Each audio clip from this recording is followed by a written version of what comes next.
We had a great time actually. I think I couldn't have asked for better co-stars in this film. और जो love हार्दिक और बनी, I play Hardik, he's love and he plays बनी.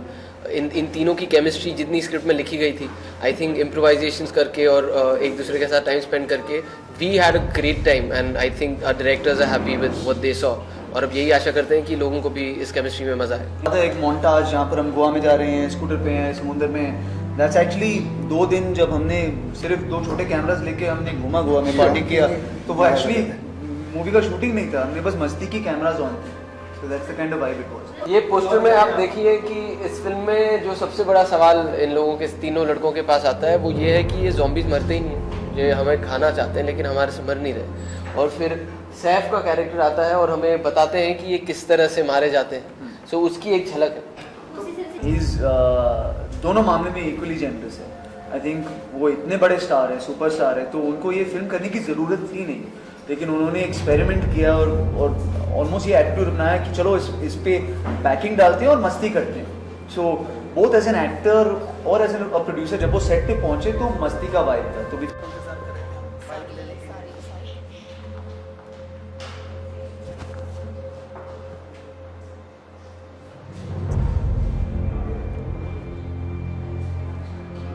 बहुत अच्छा लगा. In fact जैसे वीर और आनंद कह रहे थे, I think he was spot enough. जब उन्होंने किरदार सुना और राजू डी के चाहते थे कि अलग लुक करें, उन्होंने दरअसल एक्चुअली अपने बाल ब्लॉन्ड कलर किए और ना कि विग पहनी. और एक रशियन ट्यूटर था उनके लिए सेट पे, क्योंकि उन्हें रशियन में कुछ लाइनें बोलनी थी. And he put in that hard work and that effort, and I think that's commendable. And we had a great time on set. Like we said, मस्ती हो रही थी. आई थिंक चैलेंजिंग इस फिल्म को शुरू करना था, क्योंकि जब ये आइडिया आया और इस पर स्क्रिप्ट लिखी गई, क्योंकि इतनी नई है तो बहुत सारे लोग ये रिस्क नहीं लेना चाहते थे, क्योंकि एक्सपेरिमेंटेड जॉनर है नहीं.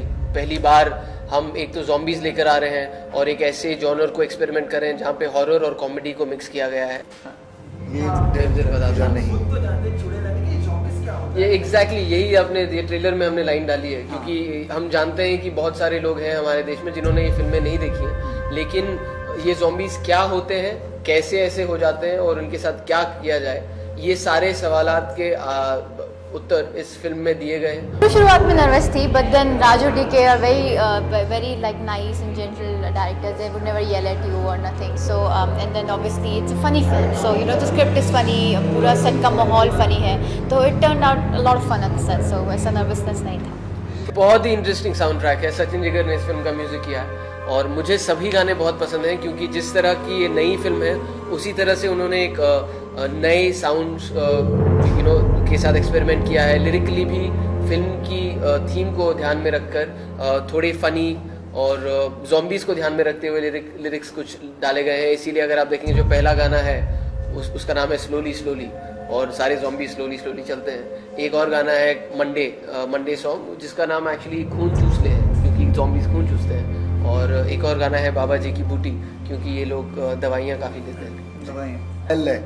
फिर आ गया तू अल्लाह जाने ओ मंडे मॉर्निंग, क्यों आया है तू खून चूसने को, मेरा खून चूस ले.